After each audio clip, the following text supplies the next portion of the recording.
Brian. Glad you can join us. Here's what's happening. Crowning moment. Charles and Camilla arrive in the nation's capital. Canadians really want to see the King make a strong statement about Canada. Historic royal touchdown with the throne speech, the centerpiece. I'd like to thank Canadians, Mr. Speaker, for the trust that they've put in this government, but in all members of this great House. Plus, Parliament reopens ahead of the King's speech. As tradition ushers in a reluctant new Speaker of the House.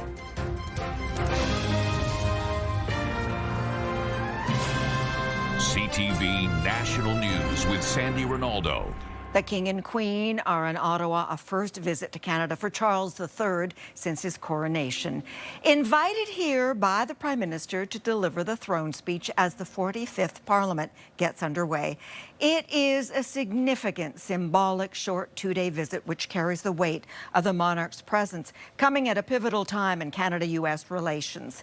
CTV's Colton Praill puts today's events together for us. Okay, Colton, take us through the arrival of the royals in Ottawa. Sandy, it's a trip that's been in the making for months, dating well before Mark Carney's election win in April.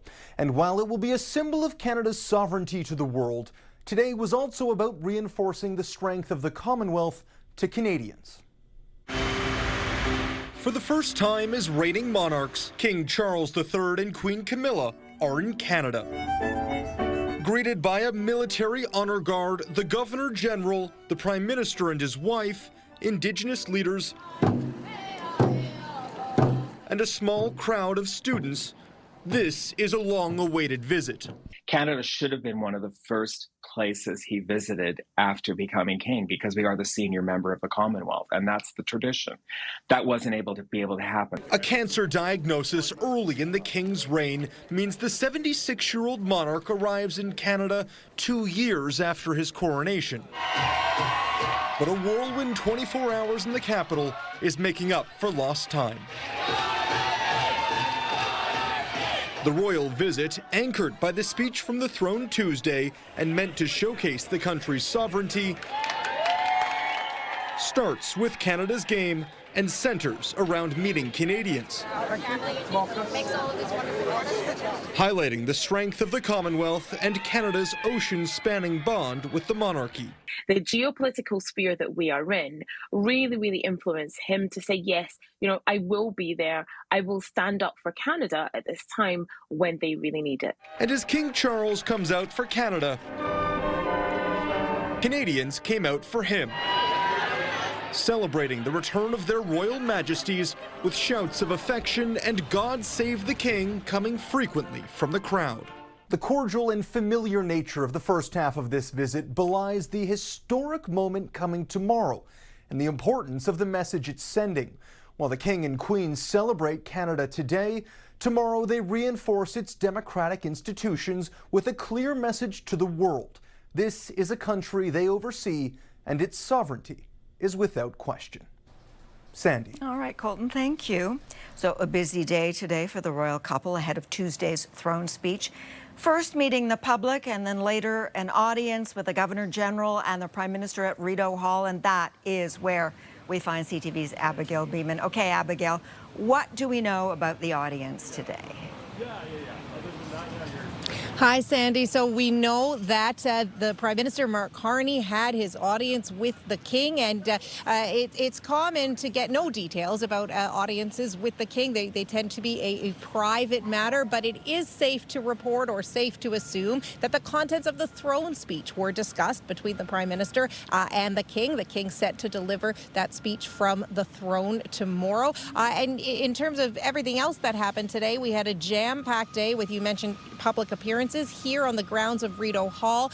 The ceremonial tree planting was open to the public. We had hundreds of people, maybe edging close to 1,000 people here to watch that ceremonial tree planting. And one of my favorite pieces of information from today was that the dirt used for the tree planting came from all 13 provinces and territories in Canada. So a little part of all of Canada was represented here when the King planted the 5th tree here on the grounds of Rideau Hall, but of course the first since he was King Charles.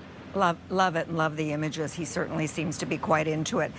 A contrast tomorrow, there'll be that pomp and circumstance prior to the throne speech that you mentioned that we've been talking about this entire time. And then let's talk about that speech. What should we be listening for? A few things there. So, of course, we should be listening for the content in terms of what the Liberal government is laying out as the priorities of the next Parliament. The King is opening the 45th session of Parliament. But in terms of what is said in there as well about Canada as a nation, Canada's sovereignty, that's something people will be listening closely for as they hear the King deliver that speech in the Senate tomorrow. Sandy? All right, Abigail, thank you so much.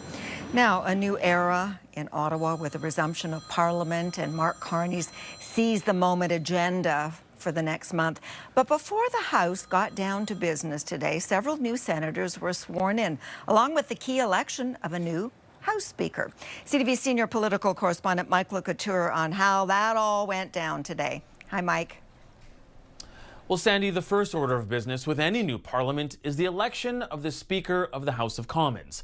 And after Conservative MPs withdrew from the race, it was a choice of 6 Liberals. In a tradition dating back centuries, Quebec MP Francis Scarpaleggia feigns resistance to take his seat as the Speaker of the House.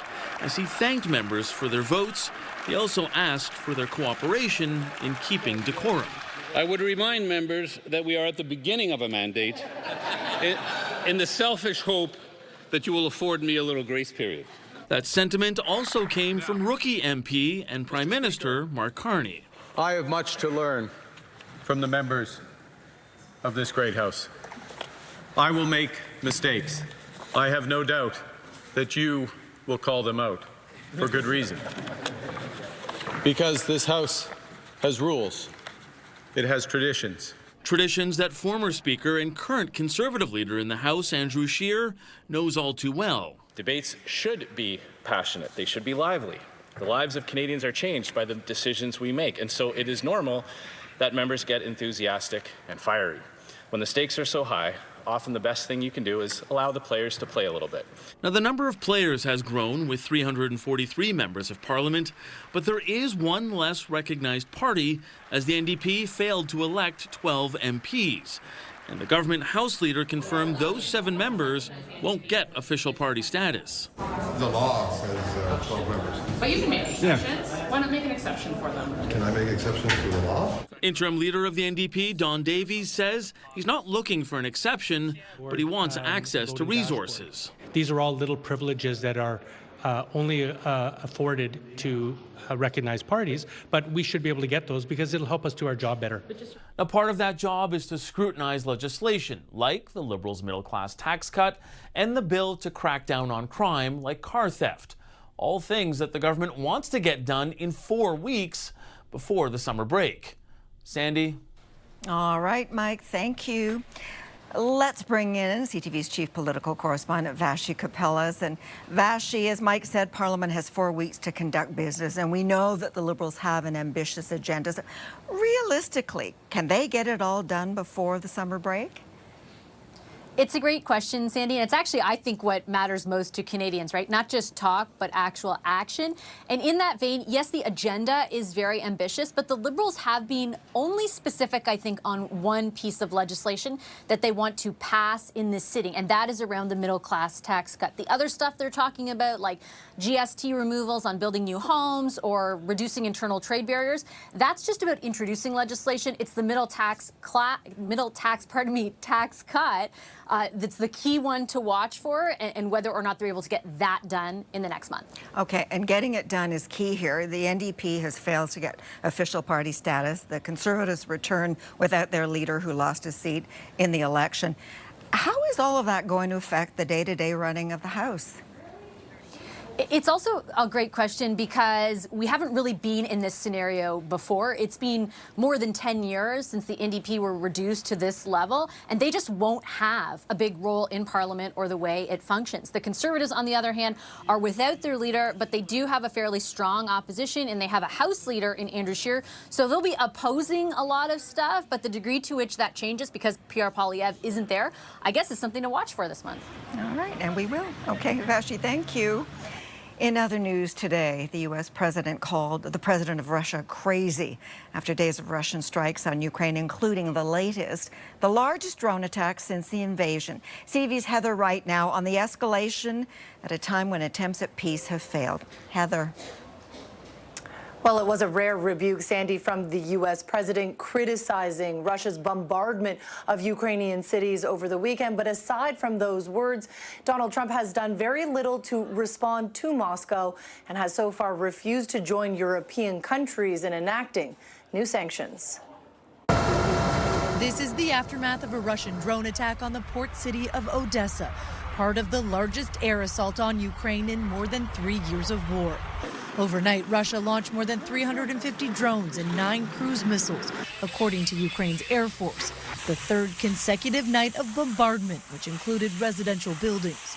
Over the past week, Russian attacks have killed at least 30 civilians and injured more than 160.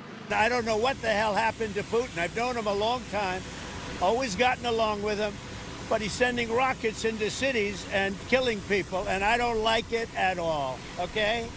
But Trump also leveled criticism against Ukrainian President Volodymyr Zelensky, as well as former President Joe Biden, saying this war is theirs and not his. We are watching a diplomatic failure, and probably the United States to walk away and say, Ukraine, it's the EU's problem now, it's not mine, I tried, you guys got to sort it out. The European Union has imposed fresh sanctions on Moscow. And today, Germany's new chancellor said allied countries will no longer restrict what weapons they deliver to Ukraine.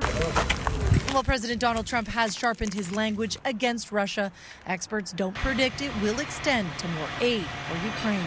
It's surprising to hear Trump say anything negative at all about Putin. And I suppose that's progress of a kind, but nothing in the statement suggests any willingness to take any action in response, just complaints, not policies. Analysts predict these stepped-up Russian attacks are part of a summer offensive. And while Ukraine does still have American weapons in its arsenal, no new shipments have been approved.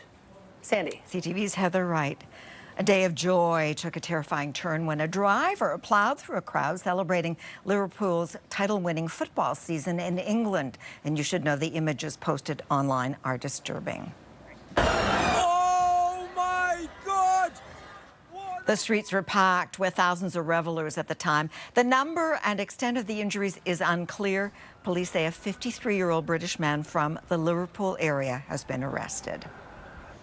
Local health officials in Gaza claim Israeli airstrikes have killed at least 45 people at a school where Palestinians were seeking shelter. Women and children were said to be among the victims. Israel confirmed the school was targeted because the building was being used by Hamas to plan terrorist attacks. No agreement yet between the two sides on another ceasefire. And French President Emmanuel Macron is downplaying a video showing him being shoved by his wife. Cameras caught Brigitte Macron pushing her husband's face away as they were about to disembark from their plane on arrival in Vietnam. Macron says the moment was simply a result of his joking and teasing her and not a domestic incident. Coming up, painful return to school just days after the death of close friends and a much admired teacher.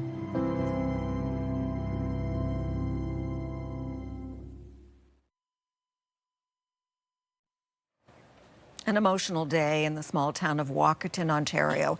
On the first day back to class after a multi-vehicle accident that killed 4 students and a teacher. The growing memorial has taken shape outside the Walkerton District Community School where the 4 teenage victims, Olivia Rourke, Rowan McLeod, Cadence Ford, and Danica Baker attended class and where their coach, Matt Eckert, taught. All 5 were killed Friday afternoon near London, Ontario, on the way home from a softball tournament when their SUV collided with a transport truck. It's just an absolute tragedy, and my prayers and thoughts go out to the family. I had an opportunity to speak to the principal. I spoke to the teacher's mother this morning, and one of the students' mothers. Grief counselors were brought in to help the students. Provincial police are still trying to establish what happened. Now, the man who confessed to stealing a historic portrait of Winston Churchill from Ottawa's Chateau Laurier Hotel is going to jail. Jeffrey Wood admitted to stealing the portrait and committing forgery. The Ontario man has been sentenced to 2 years, less a day. The portrait, known as the Roaring Lion, disappeared more than 3 years ago, but the theft was not discovered for months because the thief replaced the original with a copy. Still ahead, tracing a royal tradition. I have always been full of admiration for what Canada is. A trip back in time when other royals came to Canada's Red Chamber.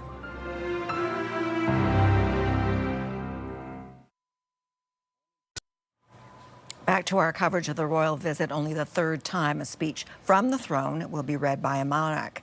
The last two times it was Queen Elizabeth II in 1977 and then again in 1957 before that.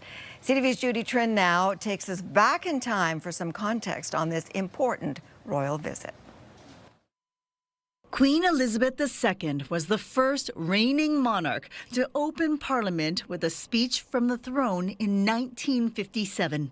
Conservative Prime Minister John Diefenbaker basked in the moment. The visit was long awaited and long hoped for, and when it materialized, it just showed and made more concrete the very deep and intimate connection between Canada and Britain.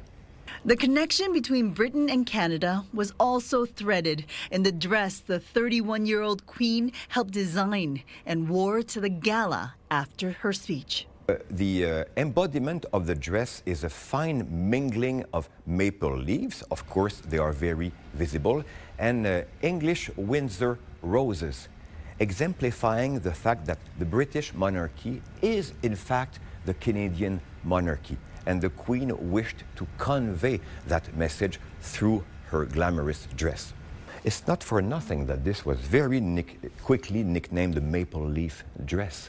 The next royal throne speech would come in 1977 during the Queen's Silver Jubilee, as support for the monarchy was waning.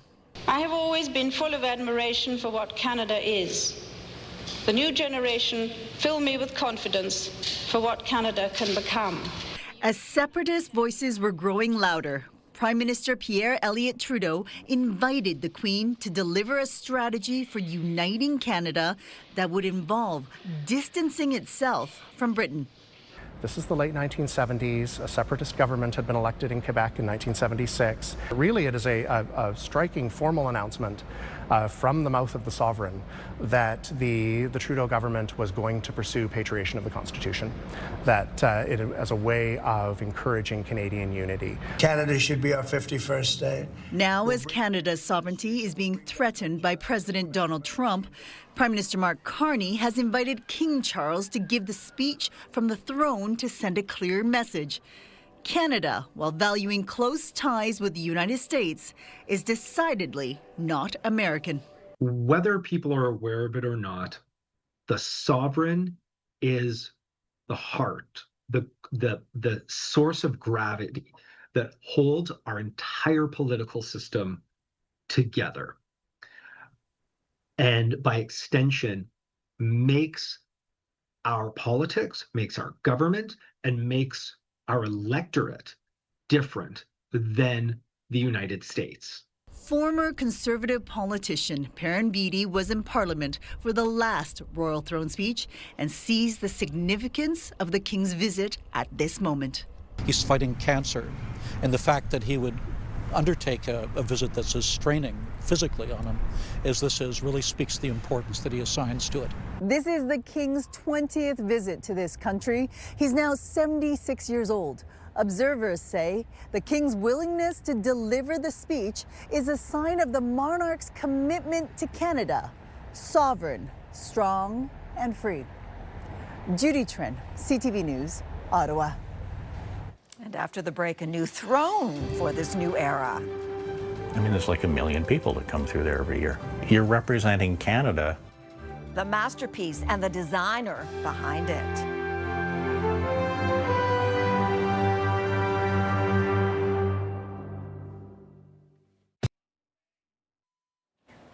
When the king delivers the speech from the throne tomorrow, he'll be sitting on an actual brand new throne created by a Canadian man.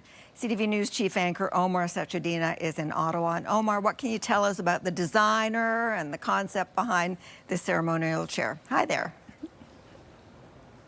Sandy, the throne King Charles will sit on in the Senate began as a series of sketches, and the Ottawa man who designed and created them says tomorrow will be very special. A lot of things going through my mind. Will he like it? Will he be comparing it to what he sits on in Buckingham Palace? I don't know. These days, this is where Phil Wright spends a lot of his time, the basement of his Ottawa home, where he hasn't given up on his life's passion. This is a synopsis of the design process. Until 4 years ago, he was Canada's Dominion sculptor. The official parliamentary sculptor. The story and culture of Canada being told through the decorative arts in the building, carved in stone, carved in wood. And right before the Senate chamber temporarily moved from Centre Block, which is being renovated along with its thrones, to the old Ottawa train station, Wright was given the task of designing new thrones, given mere months to provide a few sketches. They picked one and it went to the speaker for approval, which was like a day and a half. Which is fast. Lightning fast. That was in 2017. And now tomorrow, for the first time, a reigning monarch will actually use the throne he designed, made of Canadian black walnut, with a piece of donated English walnut. From the forest behind Windsor Castle. His time as Dominion sculptor, he insists, one of his greatest rewards. You're representing Canada to not only Canadians, but to the world. I mean, there's like 1 million people that come through there every year. Phil calls the job of a Dominion sculptor one of the great untold stories of Canadian art. And though he is now retired, he calls it a privilege to have been able to document a part of this country's history, Sandy. Fascinating. Omar, thank you. And Omar will anchor CTV National News from Ottawa later tonight at 11 p.m. And both Omar and Vashi will be there to cover the speech from the throne Tuesday, starting at 9 a.m. Eastern on CTV News Channel and ctvnews.ca. I'm Sandy Ronaldo. Thank you for sharing your time with us. See you tomorrow as we leave you with some highlights of this